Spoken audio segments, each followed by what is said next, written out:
Microsoft భవిష్యత్ vision ఏంటనేది చెప్తున్నాడు. ఏఐ అనేది కీలక భాగం అనే సందేశాన్ని ఆయన మెమోలో పేర్కొన్నారు. మెమో ఏం లేదు, సింపుల్ పాయింట్ ఏంటంటే, ఒక వారం రోజుల క్రితము మైక్రోసాఫ్ట్ అనే కంపెనీ నుంచి 8,000 మంది ఎంప్లాయీస్ని తీసేశారు.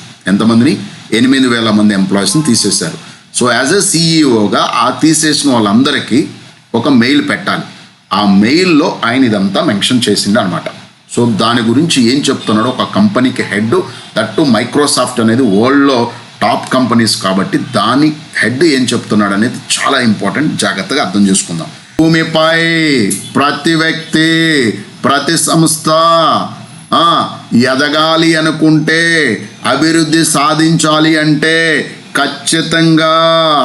ఖచ్చితంగా కృత్రిమ మేధ అంటే ఏఐ టెక్నాలజీకి కంపల్సరిగా అలవాటు పడాలి. వాడుక భాషలాగా మాట్లాడాలి.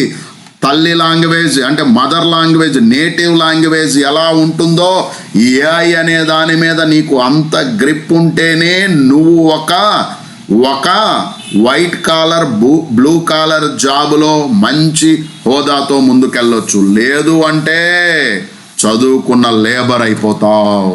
జాగ్రత్త. నా మాటగా చెప్పట్లేదురా నాన్న. సత్యనాదెండ్ల గారు ఆ వెళ్ళిపోతున్న కొన్ని వేల మంది ఎంప్లాయీస్కి మెయిల్లో చెప్తున్నారు, జాగ్రత్త పడండి. మిమ్మల్ని ఎందుకు తీసేసామంటే మీరు వీటిని ఎలా వాడాలో, ఈ లాంగ్వేజ్ని ఎలా నేర్చుకోవాలో మీరు అప్గ్రేడ్ అవ్వలేదు కాబట్టి, మీరు అవుట్డేటెడ్ అయిపోయారు కాబట్టి మిమ్మల్ని తీసి పంపిస్తున్నాం అని మెన్షన్ చేస్తున్నాడు అక్కడ.